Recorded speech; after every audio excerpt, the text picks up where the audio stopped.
Et bonjour, c'est Nicolas de Immobilier Compagnie, bienvenue dans cette nouvelle émission.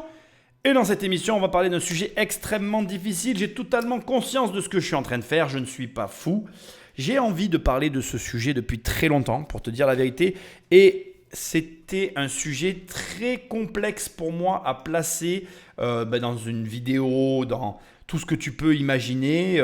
Parce que comme tu vas le voir et comme tu as dû déjà le voir avec le titre, on va parler de quelque chose de difficile. Avant d'attaquer l'émission, je suis obligé de te donner des recommandations et aussi de t'expliquer en quelque sorte pourquoi je fais cette émission. Parce que je comprendrais que tu te poses des questions, je comprendrais que tu te dises mais attends, c'est pas ton sujet au départ.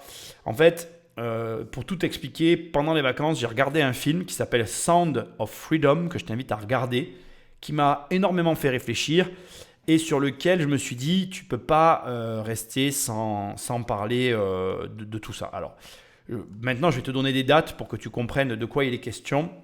En septembre 2021, et d'ailleurs, oui, c'est ça, et entre septembre 2021 et les premières informations que j'ai eues sur le sujet datent du 4 décembre 2020. Donc, tu vois, ça fait quand même bien 4 ans maintenant que je suis sur ce sujet. J'ai eu des informations sur le site pornographique qui s'appelle Pornhub, que tu dois connaître, qu'on connaît tous de toute façon. Non pas parce que je sous-entends qu'on est des consommateurs, ce n'est pas la question.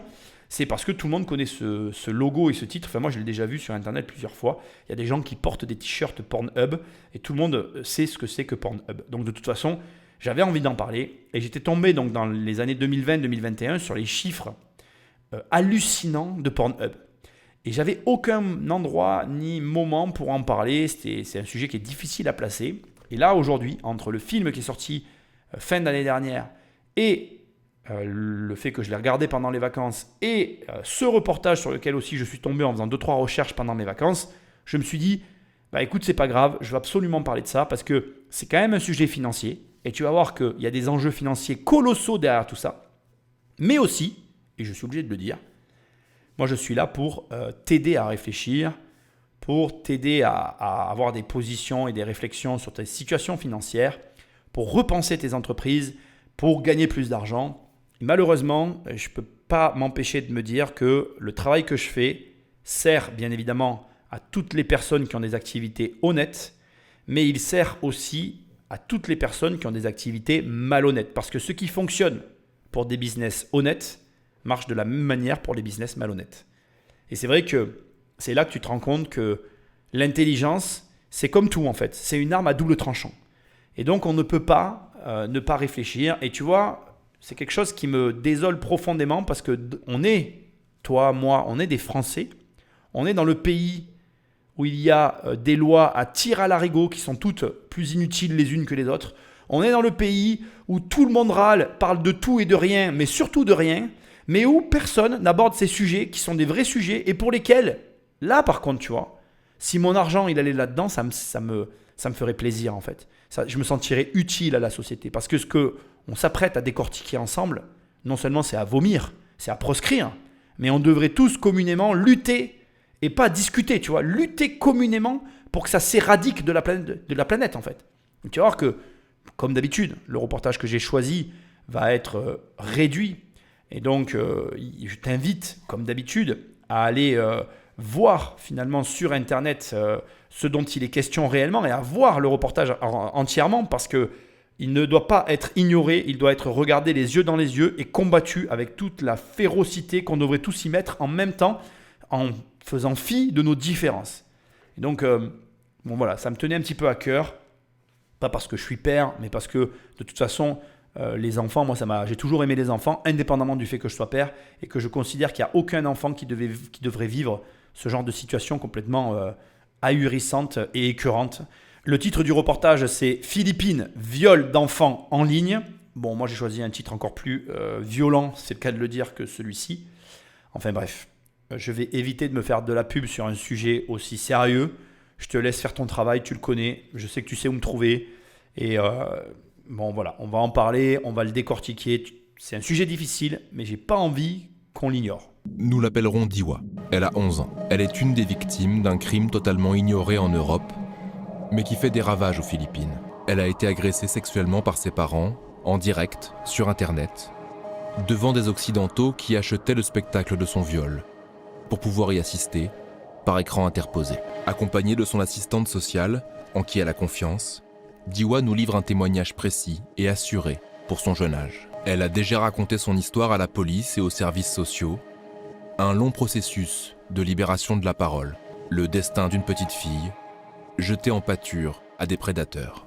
Tu vas trouver tous les témoignages sur le reportage. Je ne les mets pas là parce que d'abord ils sont sous-titrés et que ce n'est pas mon rôle. Ici, ce que tu dois savoir dans le témoignage qui est fourni et dans la situation, c'est que d'abord, on est dans des pays pauvres où pendant le confinement, le travail de chacun a été perdu et que donc les populations étant livrées à elles-mêmes, elles n'avaient plus aucune ressource. Et par contre, fait intéressant si je puis employer ce terme, elles avaient leur téléphone portable qui est un bijou technologique qui nous permet d'accéder à tout un tas d'applications, mais aussi qui nous permet de faire des vidéos. Et en l'occurrence, pour les enfants dont il est question ici, les parents se sont dit, si avec nos téléphones, on exploitait nos enfants pour compenser nos pertes financières. Le problème, c'est que Internet, comme dans le bon et aussi dans le plus mauvais, va générer des revenus gargantuesques. Et ce qu'il faut comprendre ici, c'est que ça ne sera pas mis en exergue tout de suite dans le reportage, mais moi je le mets tout de suite sur le tapis. Les enjeux financiers sont tellement importants qu'en fait finalement les familles sont prêtes à sacrifier leurs enfants pour des sommes d'argent qu'elles ne peuvent même pas imaginer en rêve. Et il faut comprendre aussi que c'est tellement game changer, si je peux oser employer ces termes, parce qu'encore une fois c'est très difficile de parler de tout ça, pour les personnes qui exploitent leurs enfants au détriment de la morale, qu'en définitive, c'est là qu'on peut se rendre compte de la problématique de l'argent et de l'accessibilité à Internet à certains lieux comme celui-ci. En définitive, ça nous montre quoi ? Deux choses. La connaissance, elle peut être utilisée dans le meilleur comme dans le pire. Ça revient à l'analogie du couteau. On a tous un couteau chez nous. Ton voisin, il a un couteau, j'ai un couteau, tu as un couteau. Et il n'y a rien qui prouve le soir qu'il n'y en ait pas un de nous trois qui prenne le couteau pour poignarder quelqu'un dans la baraque. Jusqu'à ce que tu t'en rendes compte, que je m'en rende compte, qu'on s'en rende compte. Est-ce qu'on doit interdire les couteaux ? Est-ce que la totalité des personnes qui ont des couteaux tuent des gens ? Je ne pense pas. Maintenant, il y a bien des réflexions qu'on doit porter sur le sujet. Comment faire ? Quand tu penses que ces téléphones peuvent rapporter de l'argent dans des quantités astronomiques à n'importe qui, en faisant le bien comme en faisant le mal, la question que je pose, c'est au lieu de réglementer des choses dont on n'en a rien à foutre, on fait quoi pour régler ce problème ? Pourquoi on ne contraint pas les fabricants de téléphones à empêcher les téléphones d'aller sur des sites pornographiques ? Pourquoi personne ne parle de ce sujet ? Est-ce qu'on peut au moins poser la question toute simple ? N'y aurait-il pas des consommateurs de ce type de contenu parmi nos élus pour que finalement personne n'en parle ? Étrange quand même. Le truc qui me tue le plus, encore une fois, c'est que là, dans les témoignages qu'on écoute, aujourd'hui, on voit les bénéficiaires. Mais tu ne peux pas blâmer que les producteurs qui produisent parce que de l'autre côté, il y a une forte demande. Il est trop facile de dire « c'est scandaleux, ils ont fait ça à leurs enfants ». Enfin, ils l'ont fait parce qu'il y a une demande à des tarifs complètement déraisonnables et que cette demande, et c'est là le deuxième point, non seulement elle existe, mais elle arrive aujourd'hui à faire parvenir l'argent à ces gens-là qui commettent des crimes. Comment des technologies aussi performantes qui sont capables de produire autant de bonnes choses peuvent produire autant de mauvaises choses ? Encore une fois, c'est toujours pareil. Est-ce qu'on incrimine l'outil ou l'utilisateur de l'outil ? Grâce à des documents issus de l'enquête judiciaire en cours, nous avons pu reconstituer comment Diwa a été vendu par sa famille sur Internet à des pédophiles étrangers. Ici, cette banale photo d'anniversaire sur Facebook, postée par son oncle pour ses 10 ans. En réalité, c'est une publicité pour attirer les prédateurs. Sur des centaines de pages, les enquêteurs ont transcrit les conversations entre la mère de Diwa et les commanditaires européens. Ici, elle échange avec un certain René, qui vit en Suisse. Qu'est-ce que tu fais pour 200 $? Je baise ma fille avec mon copain. Ma fille est vierge. Je ne la sacrifie pas pour rien. Je baise mon fils, mais pour 6 000 pesos. 6 000 pesos, 100 €, Chaque enfant, chaque sévice sexuel a un prix. En fonction des demandes des Occidentaux, Diwa, son frère, 9 ans, et son petit cousin, 7 ans, sont forcés à avoir des rapports sexuels entre eux ou avec des adultes, devant la caméra d'un téléphone portable. Avec le confinement mondial, la demande est intarissable. Il faut sans cesse fournir de nouveaux contenus pour satisfaire les pédocriminels occidentaux. C'est une émission difficile, mais il faut que tu l'écoutes en fait, c'est vraiment important. Et je veux que tu saches que cette version-là, enfin, ce qu'on écoute là, c'est la version la plus soft. Il faut absolument que tu regardes Sound of Freedom. Parce qu'il y a la version plus hard, c'est carrément, ils enlèvent les enfants et dans le film, tu as des vidéos de surveillance qui ont été prises sur le vif où tu vois comment ils procèdent et ils revendent les enfants pour après faire des vidéos. Alors bon, je te dis que c'est la version la plus soft, je sais pas trop parce que je sais pas ce qu'il y a de pire, c'est de se faire violer par un inconnu ou de se faire violer par tes parents. Je me pose la question d'ailleurs, je suis vraiment navré, c'est affligeant. Mais la réalité, elle est encore plus affreuse. Je t'explique. Je suis le premier à t'inciter à ne pas échanger ton temps contre de l'argent. Et dans Sound of Freedom, il l'explique très clairement. En fait, toute la criminalité autour du viol des enfants, qu'il s'agisse de vidéos Internet ou finalement de viol tout court avec des personnes à qui on vend l'enfant pour qu'ils le violent. Donc, c'est-à-dire c'est des passes, quoi. Ça devient des enfants qui sont en fait, entre guillemets, des prostituées infantiles, est en train d'exploser et de connaître la plus forte croissance ces dernières années. Il rapte des enfants partout dans le monde actuellement. Pourquoi ? Eh bien, je te le donne en 1000 parce que c'est scalable. C'est affreux, mais c'est là que tu te rends compte que la connaissance est un danger. C'est-à-dire que les criminels ont compris qu'en fait, quand ils vendaient de la drogue, ils la vendaient qu'une fois. C'est-à-dire que moi, demain, je cultive de la drogue, je fais un sachet, je le vends à un drogué et c'est fini. Je dois reproduire de la drogue. C'est-à-dire que je dois refaire tout le circuit pour revendre de la drogue. Alors que si j'enlève un enfant, d'abord, il ne va pas coûter très cher pour être récupéré. Il va me coûter un prix, mais il me coûte ce prix-là. Et après, je peux l'exploiter indéfiniment. C'est-à-dire qu'il y a des enfants qui sont comme ça utilisés journalièrement dans certains pays, qui ont été volés, enlevés, même pas volés, excuse-moi du terme, enlevés dans d'autres pour être exploités dans des bordels la journée, X fois. Et tu comprends que c'est une mécanique financière qui est actuellement mise en avant partout et par tout le monde et dont je pense personne n'avait mesuré le fait que ça puisse être aussi interprété négativement par des criminels. Mais alors là, pour moi, on est dans le crime le plus suprême, le plus affreux, celui pour lequel tout le monde devait se battre et celui qui fait que, en fait, on ne peut pas ignorer ce phénomène. Il y a un autre élément important que je veux te préciser, et c'est pour ça que je t'invite à aller voir les reportages, c'est que dans la criminalité infantile sur Internet, lorsque comme ça on va vendre du contenu d'enfants avec des commandes via des accroches Facebook, en fait les enfants voient le commanditaire. C'est-à-dire qu'il y a une webcam et le mec est là en direct et en direct il fait ses demandes en fait et il paye pour ça. Et là où la mondialisation elle a des effets négatifs, c'est que l'écart financier va permettre à des personnes occidentales, parce que malheureusement tu vas te rendre compte que c'est dans les pays modernes que se trouve le vice le plus suprême, parce qu'il n'est question que d'occidentaux dans ce reportage, eh bien, ils vont, par leur puissance financière, c'est-à-dire l'écart entre la valeur du dollar, de l'euro et la monnaie locale, en l'occurrence ici les Philippines, va faire que pour eux ça ne représente rien et ils obtiennent, on va dire, une vidéo qu'ils ne pourraient avoir nulle part ailleurs pour un tarif, entre guillemets, imbattable. C'est la loi de l'offre et la demande. Et c'est là où tu te rends compte qu'on a de graves problèmes puisque on paye des gens pour faire des lois qui font chier, pardonne-moi l'expression, parce que dans une situation comme celle-là, j'ai qu'une envie, c'est d'être vulgaire, des contribuables qui certes vont avoir des écarts de comportement vis-à-vis de la fiscalité, mais qu'est-ce que ça peut être un contribuable qui ne paye pas correctement la totalité de ses impôts face à un vieux pervers qui va donner quelques pesos pour un viol commandité par une famille pour du pognon, bordel. Et personne n'en parle. Ça me rend fou. Ça me rend taré, ces affaires. Et c'est là où je me dis, mais qu'on vienne après me parler de justice quand personne ne parle de ça. Qui est un phénomène qui s'accentue encore, j'insiste, durant ces dernières années. Alors je suis désolé, tu vas me dire que je commence bien l'année en te parlant de ça. Et je ne peux pas l'ignorer en fait.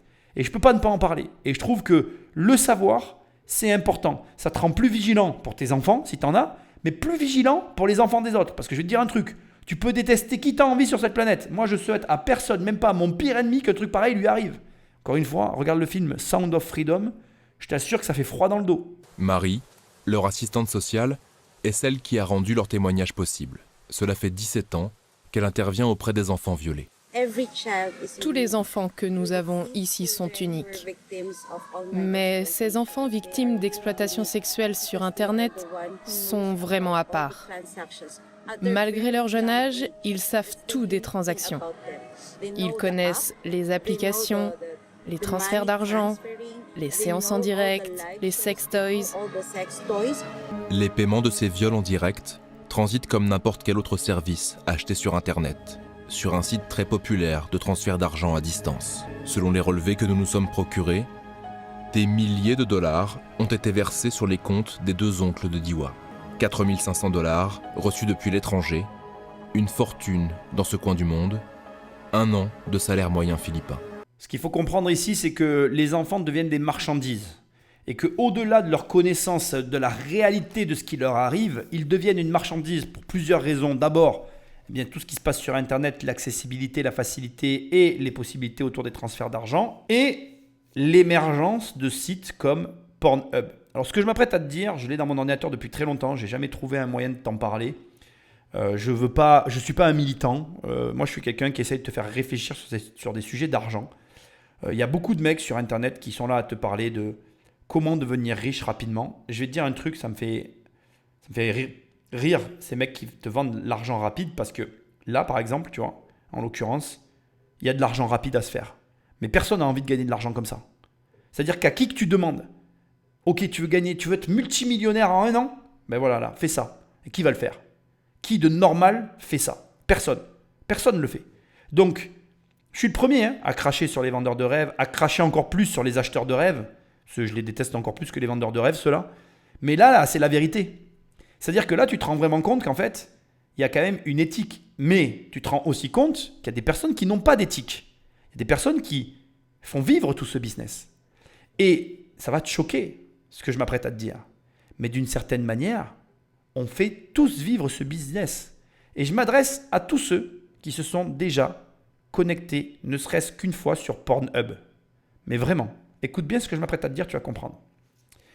La société mère, c'est MindGeek. C'est la société mère de Pornhub. En moyenne, elle enregistre 42 milliards de visites par an, 115 millions de visiteurs par jour.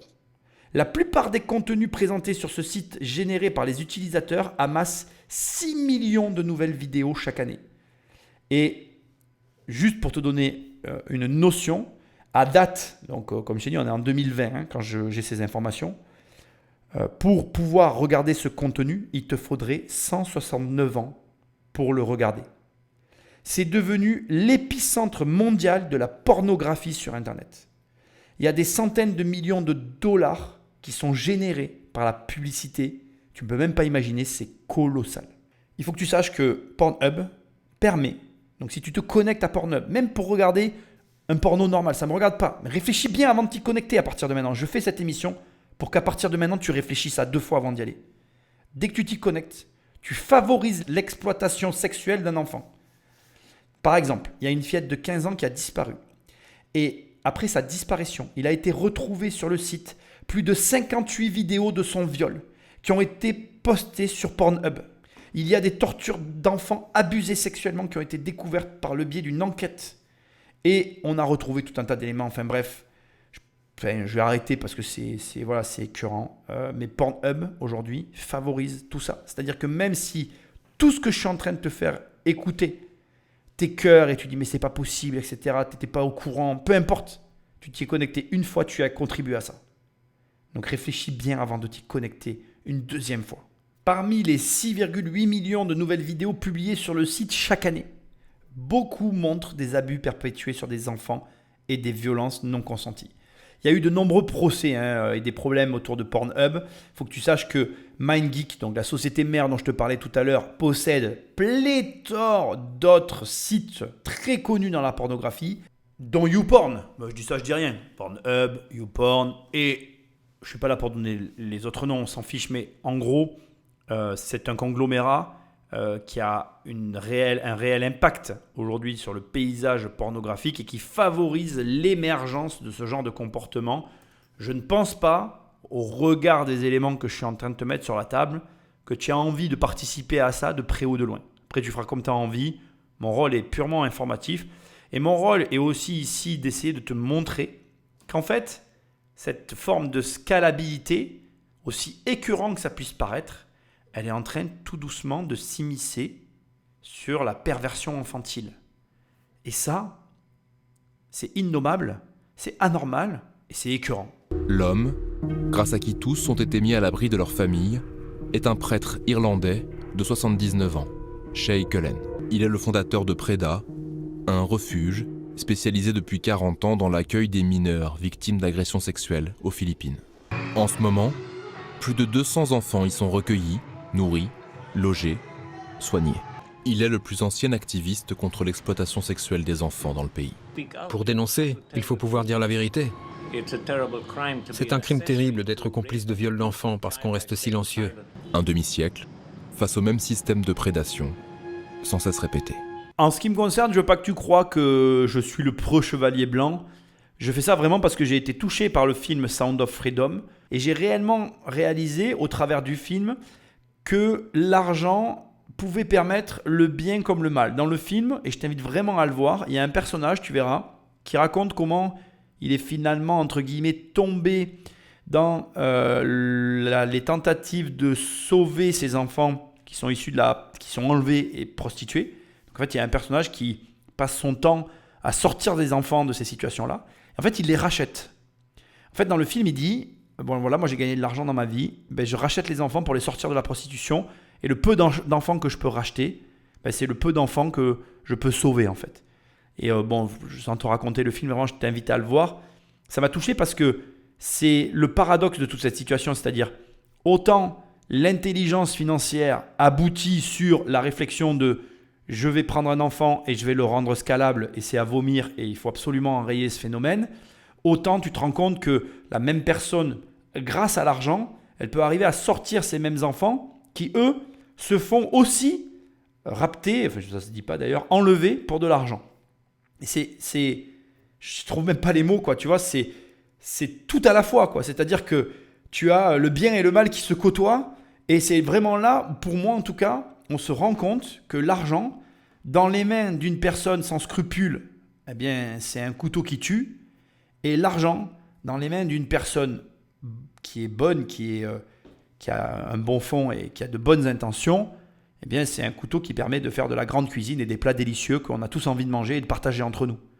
Et vraiment, je salue les personnes qui ont le courage, l'abnégation et la force de travail de faire tout ce qui est dans leur pouvoir pour sortir les enfants de ces situations-là, parce que ça doit être extrêmement dur de se confronter à la réalité. On est tous là, dans notre petit confort, à écouter, à regarder, à observer, mais on est très très loin de la réalité et de se confronter au réel. Se mettre le nez dans ce genre d'affaires, ça doit détruire un être humain. N'importe qui se fait détruire parce que c'est se confronter d'abord à la perversion des Européens et des Occidentaux qui sont consommateurs, pour lesquels finalement il ne se passe quasiment jamais rien, et tu vas le voir à la suite de tout ça, et tu le verras aussi d'ailleurs dans le film si tu le regardes, mais aussi se confronter à la destruction générée sur les enfants pour finalement pas grand-chose non plus, de l'argent. Et l'argent, quand tu sais comment c'est simple à gagner, pourquoi aller faire autant de mal? Mais c'est toujours pareil, simple, ça dépend pour qui, dans quelles conditions, à quel endroit, avec quels moyens, c'est injuste. Et là, vraiment, c'est vraiment injuste. Il n'y a pas d'autre terme. C'est pour ça qu'il ne faut pas détourner le regard. Il faut regarder le problème et essayer de le régler. Rien que dans cette région où Preda opère, nous avons recensé 122 cas d'exploitation sexuelle d'enfants sur Internet. Sur ces 122 cas, 100% sont issus de familles très pauvres, dans lesquelles les parents considèrent les enfants comme une marchandise qui leur appartient. Et parce qu'ils sont considérés comme des marchandises, les parents peuvent en faire ce qu'ils veulent, et donc les vendre. C'est Emmanuel qui a pris en main le dossier judiciaire de Diwa, de son frère et de son petit cousin. Les enfants viennent d'une ville qui s'appelle Plaridel, tout près de la région de Manille. La famille était très pauvre et vivait dans une cabane faite de matériaux recyclés. Mais une fois qu'ils se sont lancés dans ce business, ils ont pu construire une maison. Nous pensons que ce sont les deux oncles qui étaient déjà dans ce business depuis un moment, qui ont présenté cette opportunité aux autres membres de la famille. Ils étaient tous impliqués, le père, la mère, les deux oncles et même la grand-mère. Un coin sinistre des Philippines, où les pédocriminels occidentaux n'oseraient jamais venir en personne, mais où ils ont fait des victimes à distance. C'est dans ce quartier que vivait Diwa et sa famille. Ici, tout le monde jure n'avoir rien vu, rien su, rien entendu. Le maire du quartier, Oscar Gabriel, aurait seulement constaté que le niveau de vie de la famille avait changé, presque du jour au lendemain. En fait, on était vraiment surpris. On ne s'y attendait pas. C'était une famille très calme. Ce qui nous a étonnés, c'est qu'ils arrivaient à agrandir leur maison. Mais nous étions contents pour eux. En aucun cas, on s'attendait à quelque chose de ce genre, qu'ils exploitent leurs enfants pour de l'argent. En fait, ça a été un choc, parce que d'habitude, ce sont des choses qu'on voit au journal télévisé, pas chez nous. Vous savez, ici, on n'est pas dans une grande ville. Donc c'était vraiment inattendu d'avoir un cas comme ça, et en plus que tout ça se soit passé sur Internet. Bon, alors il y a plusieurs choses que je dois te dire et qui sont difficiles à entendre, parce que d'un côté, elles nous mettent face à notre incapacité à percevoir la réalité de ce que nous pouvons faire et vivre au travers d'Internet, et de notre côté, on peut faire le pire comme le meilleur avec Internet. Déjà, moi, ce qui m'interpelle, c'est que Internet te permet d'aller partout et de tout faire quasiment. Puisque regarde, c'est assez étrange comme propos quand on te dit les Européens ne viendraient jamais dans ce quartier ou dans ce coin reculé des Philippines. Mais avec Internet, ils s'y retrouvent. Internet peut te faire rentrer dans n'importe quel foyer. Tu peux te connecter au travers de Skype avec un Philippin et parler avec lui alors qu'il vit dans un bidonville. C'est déjà un élément qui doit t'amener à réfléchir dans le monde dans lequel tu vis. Internet, aujourd'hui, est rentré dans les mœurs. Quand les personnes n'ont pas chez elles d'accès Wi-Fi, de câble Internet, de fibre ou je ne sais quoi, ils ont des téléphones portables branchés à des satellites, ils ont quand même Internet. Internet est partout, pour le meilleur comme pour le pire. En l'occurrence, c'est la première fois que je fais une émission comme celle-ci, mais là on est vraiment dans le pire du pire. On est dans les tréfonds de la noirceur de l'humain. Maintenant, ça m'évoque un autre élément plus surprenant, celui-là, c'est les défaillances et les méfaits que génèrent les réseaux sociaux. Nous, petits bourgeois d'occidentaux de merde, on est là tous entre nous à discuter. Ah oui, les réseaux sociaux, les vendeurs de rêves, ils montrent trop de choses, ça va pas du tout. En gros égoïste qu'on est, même pas une seconde dans notre esprit, on peut imaginer les ravages que ça génère sur des populations comme celle-ci. Parce que imagine, toi et moi, qui déjà, à côté des menteurs du web, on se sent comme des RSistes du coin alors qu'on bosse comme des tocards et qu'on a une vie déjà qui devrait nous satisfaire pleinement. Mais eux, ils se disent quoi ? Ils se disent, mais qu'est-ce que c'est que cette vie ? Quand tu vois l'écart, et encore une fois je t'invite à aller voir le reportage, entre leur quartier et les nôtres, les câbles électriques qui pendouillent partout, enfin bref, tu comprends ce que j'essaie de te dire. C'est-à-dire que le détraquement que ça peut générer chez nous qui sommes malgré tout à des niveaux de confort relativement agréables et en vérité pour lesquels on n'aurait même pas le droit de se plaindre, et on se plaint des vendeurs de rêves, je te laisse imaginer ces populations qui voient le train de vie auquel ils pourraient avoir accès s'ils avaient de l'argent et au train de vie auquel ils ont accès. On devrait quand même tous un petit peu mettre de l'eau dans notre vin pour éviter de justement donner trop envie. C'est pas beau de dire ce que je suis en train de dire, mais c'est la réalité. Je veux dire, qu'est-ce qui pousse des personnes à prostituer leurs enfants, si ce n'est de se sentir encore plus inférieur qu'inférieur ou de vouloir plus que ceux qu'ils n'ont. Nous sommes tous faits pareil. Nous sommes tous faits pareil. Ça peut te déplaire ce que je suis en train de te dire. Bien sûr que je ne suis pas en train de sous-entendre qu'on est tous des violeurs. Heureusement que non. Parce qu'alors là, franchement, je crois que je me suiciderai d'ailleurs. Mais ça, c'est pas mon c'est pas le propos. On ne va pas s'étaler là-dessus.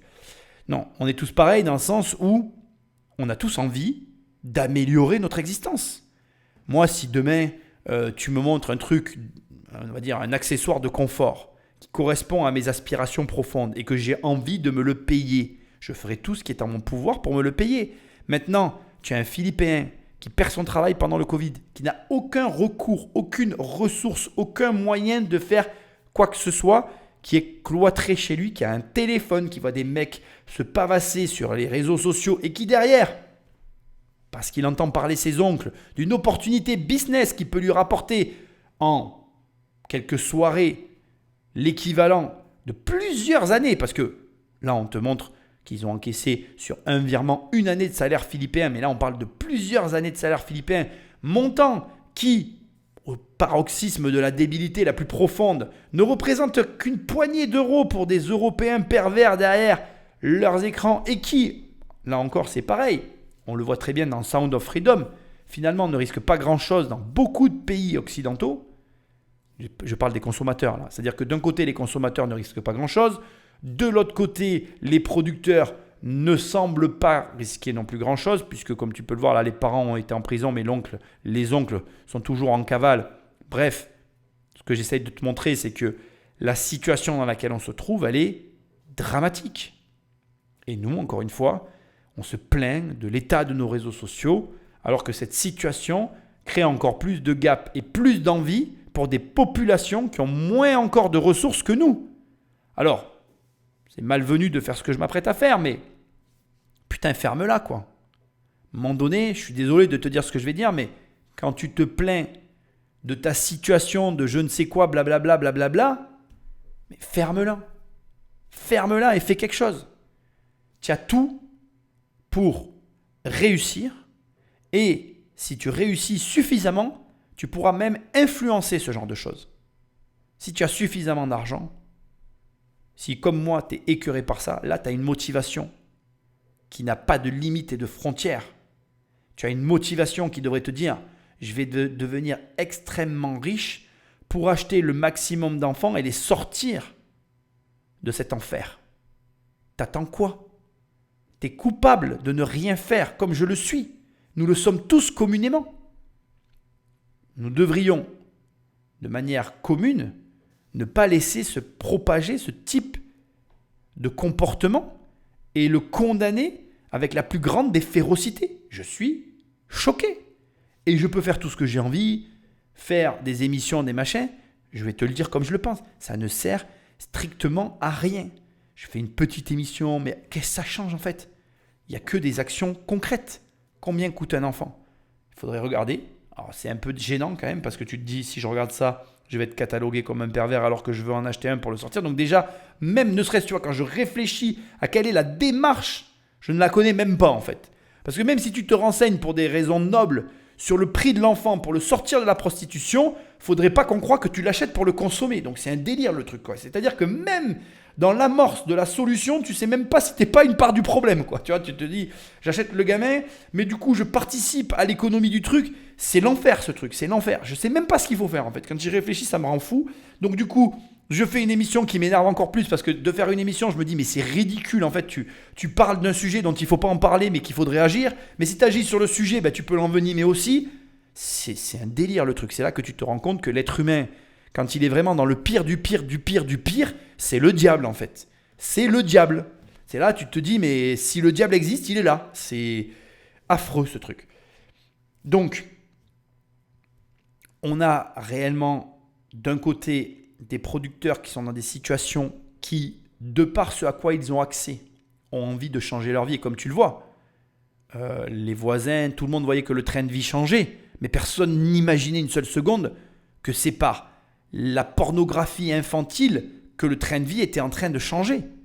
Parce que, c'est une phrase qu'on m'a souvent répétée, mais lorsque des voisins ferment la porte, personne ne sait ce qui se passe derrière. C'est valable pour tes parents, pour tes frères, pour tes sœurs, pour tes voisins, pour moi, pour toi, pour tout le monde. Et ça va plus loin. Ça met en exergue la réalité économique. C'est qu'on est tous là à te parler d'argent, mais même si je te montrais mes comptes, ça ne voudrait rien dire. Quelle est la marge? qu'est-ce que je fais de l'argent? Parce que ça aussi, c'est dérangeant. Tu as des gens qui gagnent un paquet de pognon. Mais qu'est-ce qu'ils en font? Ils font partie de ces vieux pervers là qui alimentent ce genre d'économie? Ou alors, ils font partie de ceux qui, comme moi, je vais me mettre dans le panier parce que j'espère être dans ce panier et je le suis, hein, mais tu comprends ce que j'essaye de dire. J'en suis même maladroit parce que je ne sais même pas comment dire ça. Qui aimerait et qui ferait tout pour que ça s'arrête. Et c'est là que ça devient gênant, c'est que tu te rends compte qu'en fait, on ne connaîtra jamais la vérité de personne. Et que comme le dit le maire à un moment donné, ils étaient là, on voyait bien qu'il y avait des changements, mais comment on aurait pu savoir? Jusqu'à ce que la police intervienne et qu'elle arrête. Quand elle intervient, parce qu'il y a des pays comme le nôtre, où avec la pénurie de places en prison, ou avec le comportement judiciaire que peuvent véhiculer notre justice et nos juges vis-à-vis des criminels, tu t'interroges vraiment sur le fait de est-ce que ça a un intérêt de les traduire devant la justice française pour qu'ils aient 3 ans de prison avec 2 ans de sursis et finalement libérés au bout de 6 mois pour bonne conduite. D'ailleurs, encore une fois, je pose la question, je l'ai posée tout à l'heure au début de l'émission, mais je la repose. Ils font quoi là, nos politiques, nos fameux Jean-François? Qui parle de ça? Personne. Qui fait des lois pour ça? Personne. C'est marrant ça. Ils sont où là? Non, parce que si t'es pas contre, t'es pour? T'es consommateur? T'es quoi alors? Personne de normalement constitué peut être pour ça. Donc la seule question qu'on devrait se poser, c'est qui fait quoi? Et surtout, pourquoi personne ne fait rien? Parce que tout à l'heure, je t'ai parlé de Pornhub, YouPorn et tout le MindGeek, l'énorme société tentaculaire, dont les dirigeants se cachent dans des pays où la justice ne fait pas son travail, de manière tout à fait ironique, je dirais. Fais des recherches, tu verras, mais je te laisse faire des recherches. Bref.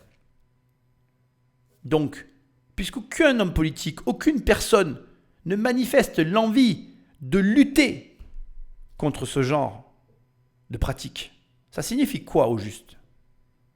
Donc voilà, moi c'est la raison pour laquelle j'ai choisi de faire cette émission. C'est peut-être un petit peu maladroit de ma part. En tout cas, clairement, moi je condamne ce genre de choses. Aujourd'hui, je ne suis pas branché sur comment je peux enrayer ce phénomène, mais j'espère que dans les années à venir, je vais me brancher là-dessus pour participer. Je pense que quand on gagne de l'argent, on doit trouver des causes comme celle-ci pour lesquelles on veut se battre. Et moi, je trouve ça affreux, indépendamment du fait que j'ai une fille. Je trouve ça affreux. Je t'invite vraiment à regarder l'émission. Et l'émission continue, mais j'ai pas envie de la continuer. Je vais être franc avec toi. Parce qu'en la faisant, je me rends compte, comme je te l'ai dit tout à l'heure, qu'en plus, le système est tellement vicieux de l'intérieur qu'il n'y a même pas de bonne manière de l'aborder, puisque au final, et c'est le mot de la fin de cette émission, ça corrobore ce que je te répète depuis toujours.